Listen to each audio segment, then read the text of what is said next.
Well, as we continue to try to dissect what occurred yesterday in the AFC Championship game, our next guest did his best in a video with Coach Dave Wanstead up at the 33rd team. You, of course, know him from CBS as well. He's our friend Charles Davis, and he is back with us now here on GCR.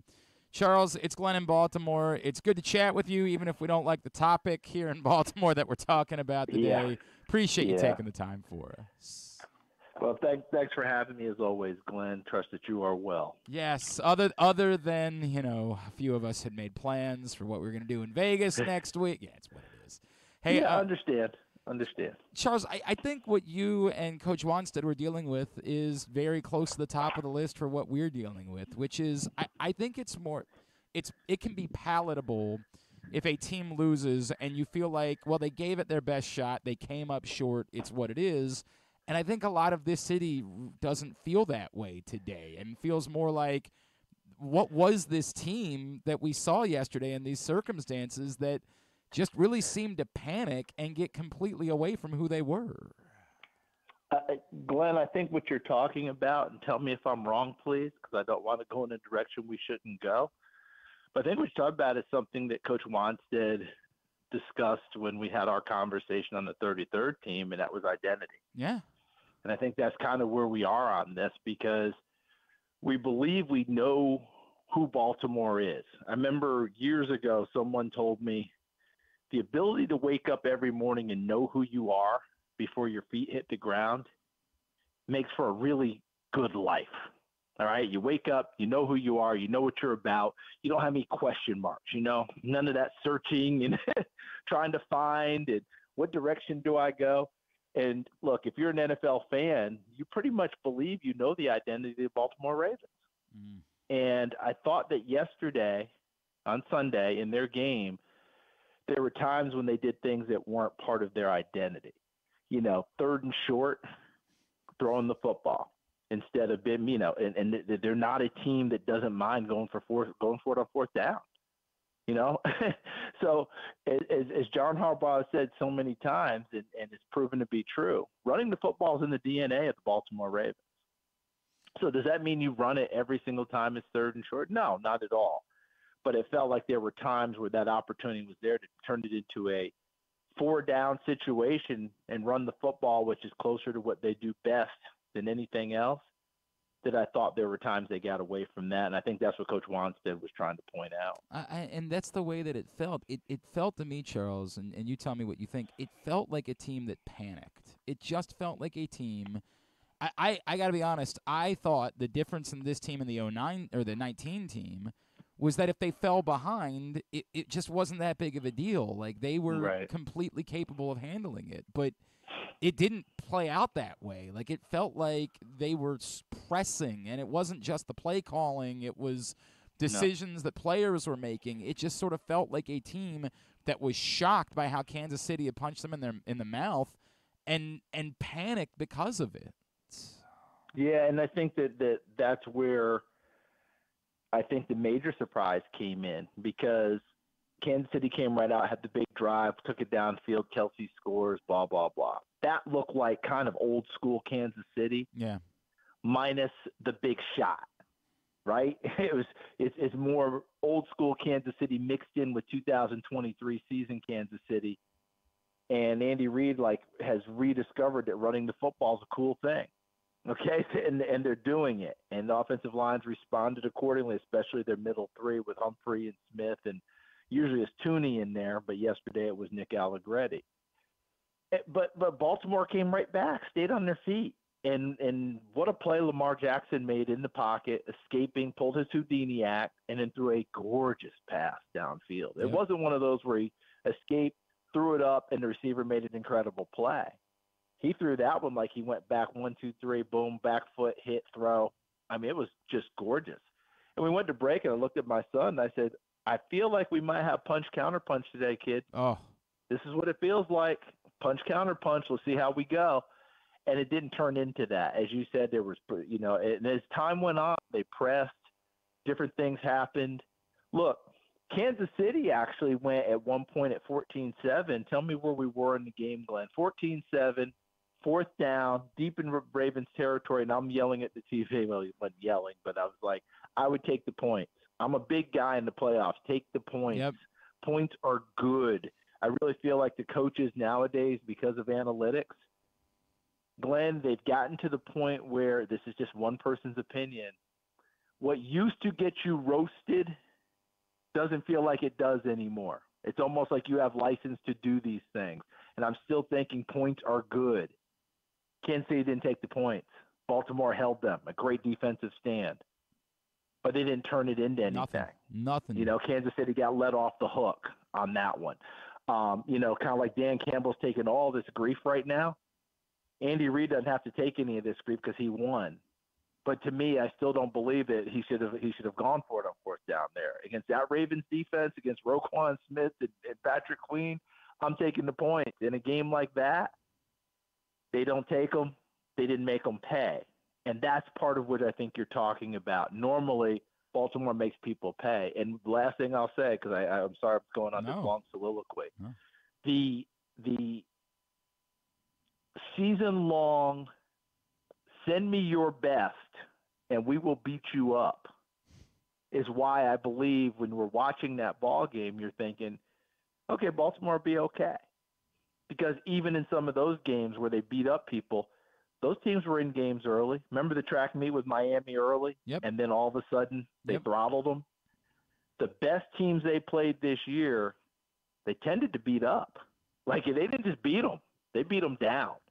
So it was a legit deal yesterday to sit there and say to yourself, I got to give Kansas City a lot of credit because they didn't just go in there and pull, 15 trick plays and find a way to upset them.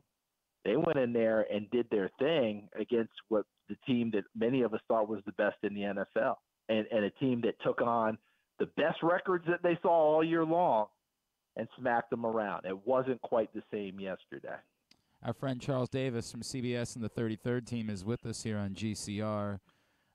Charles, as we continue to try to compartmentalize all this is the difficult part, right? Because it's just over, but I don't want to, because I think there's still a lot of anger in town. So when I said it's try to move on, I'm not saying that like I'm letting them off the hook for yesterday, but there is still a part of me that says, as much as everything appeared to be set up for the Ravens this year, and that was a big part of it.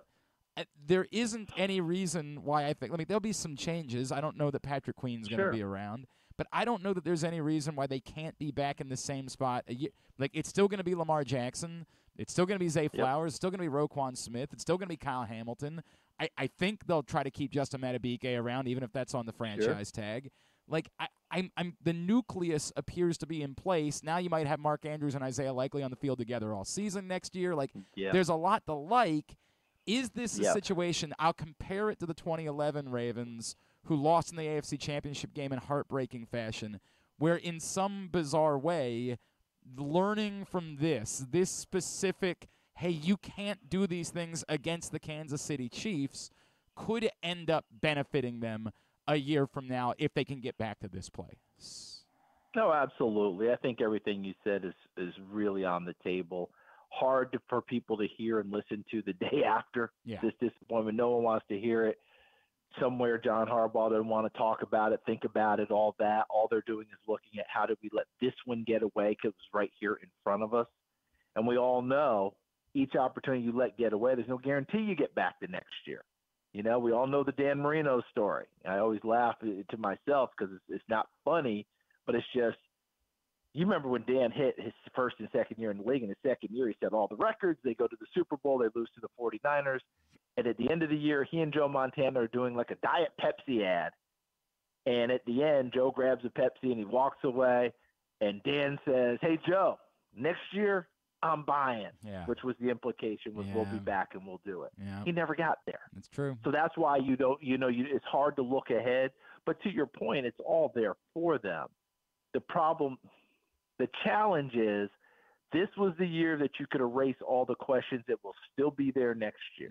And it starts with Lamar Jackson. Yes, he's the MVP, but is he a quarterback who can get you over the hump? Well, you got the first playoff win. That was huge. But here was one at home set up for him. They didn't get it done. Is it all his fault? No, but he's the quarterback, and he becomes the focal point. I thought in the game yesterday the defense did a masterful job of keeping them in it. I mean, Kansas City had how many empty possessions in a row that Baltimore just snuffed them out? And, hey, offense, let's go. Right. Here's another chance. And they just never were able to take advantage of it. They became one receiver centric in terms of Zay Flowers. But as you mentioned, pressing a little bit. Zay extending the ball at the goal line. It gets popped out by L'Jarius Sneed, and it was Leggetti before he even got there. Plays like that. 3rd and 1, instead of running the football, try and throw it. Now there's no one open, and you end up getting sacked for a loss. Things of that nature that just weren't normal for this Baltimore team, who handled adversity coming at them, who handled the best in the league, and shrugged and went, okay, regroup, here we come. And then all of a sudden they were steamrolling people. It did feel like as the game went on and the pressure jumped up and they kept looking at the clock, some of that crept in, and they pressed, especially on the offensive side of the ball. Charles, I'll finish, what you just brought up about Lamar Jackson, because I said it in a column that I wrote today for Press Box. I said, look, he's going to have to wear this. Like, that's the reality of how this goes. No getting around it. It's right. QB1. It's just the way it is. I mean, think about John Elway. John Elway is one of the all-time greats. Of course. How many years did John Elway wear that before they finally got there and finally Pat Bowlen holds up the Super Bowl trophy, the twilight of his career? This one's for John. Yep. Because it had taken forever, and he was one of the all-time greats. So it's not like it can't happen. It's out there for them, but until it does happen, right, it just stays out there. Unfortunately for John, he finished with back-to-back Super Bowls. I am not look, he wears it because it's the reality. The reality is he is 2-4 in the playoffs, and the reality is, he hasn't always played his best. Now, there's something weird about, I think, killing him about yesterday. If Zay Flowers starts his dive a half a second earlier, then he puts up as many points as Patrick Mahomes did, right? Like, exactly. It's difficult for me to try to put this all on Lamar Jackson, but I can still say he needed to play better. The Ravens needed more from him in the biggest circumstance than they got, and I think the good thing about this young man, Charles, is like everything we've gotten to know about him, he'll be hell-bent about it. He'll be driven. I can't guarantee, to your point, it's like Dan Marino, one of the greatest quarterbacks of all time. It never worked. I can't guarantee anything.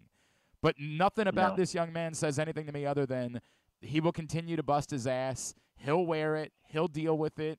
And he'll continue to work as hard as he possibly can to try to be right back in the same spot a year from now. Let's just make it simple from my end, Glenn. We can't guarantee that the Ravens get back to the AFC Championship game. They hadn't been there since 2012. So we know how difficult it is, and this is one of the better franchises in the NFL, right? So it's not a guarantee. It's not a lock. There's no guarantee that they actually get there and win the Super Bowl. We know all of those things. But the guarantee I can make that I would feel very comfortable making, and I'm not speaking on his behalf, but I guarantee Lamar Jackson will do everything possible to try and get there, to try and increase his game, to try and get better at what he's done. There's no question if you watch him from his rookie year to where he is now, he's made improvements in his game all along. Yesterday wasn't the day for them. There were errors that were made. To throw down the middle Isaiah Likely when he threw up his hand like Randy Moss, like, hey, I'm open. Yep. Except there were 3 Kansas City defenders in the area. That wasn't a one-on-one situation. Lamar didn't see it. And he threw the pick. Things like that happen. But again, I'm loath to put it all on the shoulders of one player who is going to be the MVP of the league and deserves it for this season. I just thought that identity-wise, Coach Wanstead pointed it out. I thought they would run it more in certain situations and maybe get to those 4th downs that they're used to going for and getting. They got it early. You remember early, great play, and Lamar Jackson almost broke it for a touchdown. Yep. So those are the things you're looking at, but then when we're going 3rd and 1, you get the idea. It just seemed that way, and I'm not pointing fingers. It just seemed like they got out of sync a little bit, and that wasn't the Baltimore Ravens team we saw throughout the season, especially down the stretch with the big winning streak. Go watch the video that he and Coach Dave Wanstead did right now at the 33rd team. We'll link it up on our Twitter account at Glenn Clark Radio as well.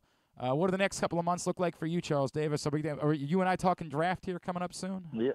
Yeah, we'll be doing that. I'm heading to the Senior Bowl in a few hours in Mobile. Be there this week, and then I'll be at the Super Bowl next week working for CBS and doing some of their pregame coverage and then pregame show with my partner Ian Eagle, and he and I are doing the world feed call of the Super Bowl. Nice. Oh, It goes, to. So anyone who has people in other countries, it'll be us. So we're pretty excited about that. And then, of course, it'll just be draft from then on out. you guys know how much I love your booth. It's my favorite booth in all of football. So We that'll appreciate be cool. you. Charles Davis, always appreciate you, man. Difficult day in Baltimore. Appreciate you. Well, thanks for trying to help us Real make tough sense. one because that was the best team in the league, Yeah. and you always hate when they walk away and they don't fulfill it. They will be back because that's part of the Ravens' DNA as well. You never see the Ravens just walk away and collapse, and next year they're like 3-0. No, that's not who they are. They'll be back knocking on the door again next year, and one of these years they're going to get through it.